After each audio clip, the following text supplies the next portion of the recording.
Chris, people take a lot of anti-inflammatories today, Right. over-the-counter, prescriptions. Cat's claw, tell us about this herb. It has anti-inflammatory properties, right? Yeah, right now the holy grail in pharmaceutical development is anti-inflammatories. And we saw Merck's horrific disaster with Vioxx, Yes. doubling people's risk of cardiovascular disease, heart attack and stroke. That was just an awful thing. Seizures too, wasn't it? Yeah. Yeah, it's bad. Okay. Everybody's looking for the great, safe, super effective anti-inflammatory. All right. I That would can agree. be patented. Now, I knew you were going to follow up with that. Okay. Now, the good news about cat's claw is because there's prior knowledge, because the information's out there, it can't be patented, so it can't be stolen, basically. But cat's claw is the anti-inflammatory that all the drug companies wish they could produce. It's extremely powerful. It inhibits the COX-2 enzyme, which is what you want to do. It doesn't inhibit the COX-1 enzyme, which is responsible for keeping our gastrointestinal tract healthy. That's good. Okay.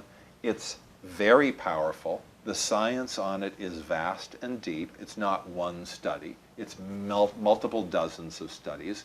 We know that the alkaloids in cat's claw are potently anti-inflammatory. I use cat's claw for pain. You do, like Yeah. taking an aspirin. Yeah, I like taking an aspirin. I have some injuries from my old days of practicing the martial arts, so the injuries are real and they hurt, and I'm middle-aged, and so I feel it.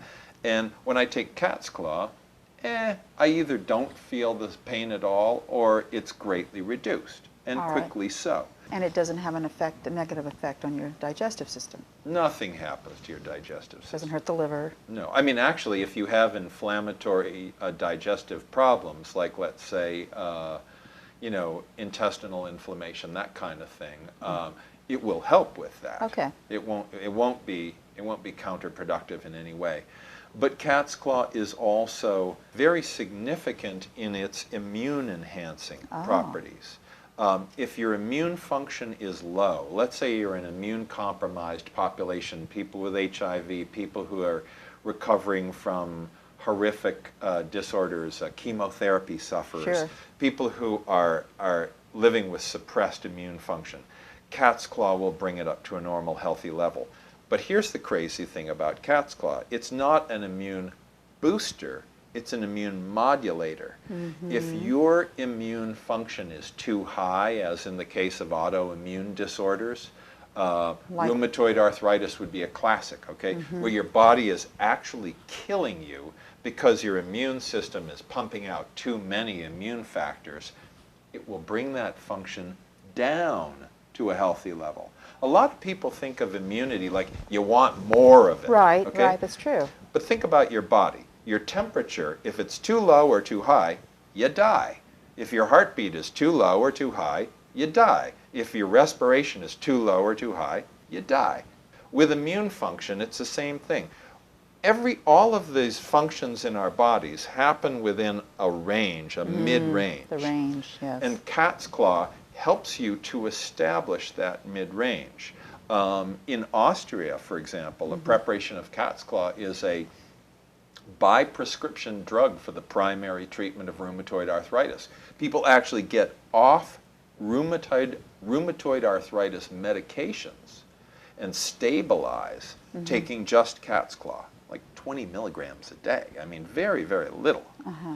It also has significant tumor inhibiting properties, and we see it being used as a complementary therapy for the treatment of reproductive cancers especially. So cat's claw is this absolute monster of a medicine.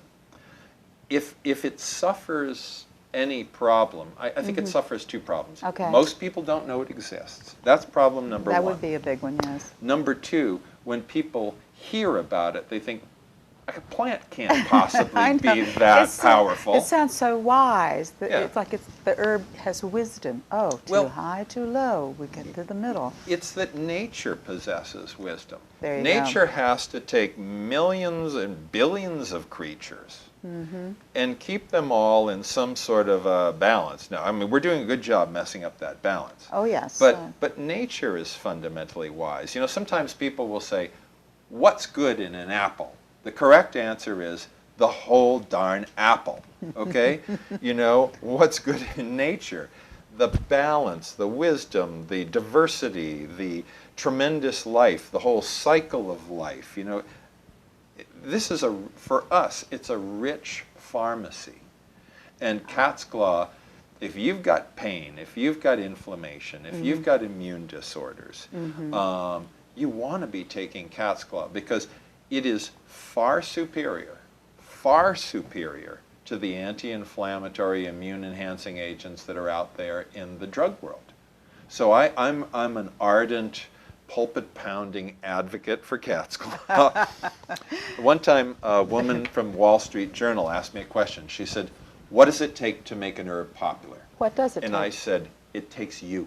And she said, what do you mean? And I said, our culture's ruled by the media. If the media will favor a particular thing like St. John's wort or kava or whatever, echinacea or cat's claw, if people find out about it, they try it, that herb will do well. It will. Without that media coverage, without, you know, TV, radio, newspapers, magazines, all the different media that we use, and of course the internet today, something will languish in obscurity.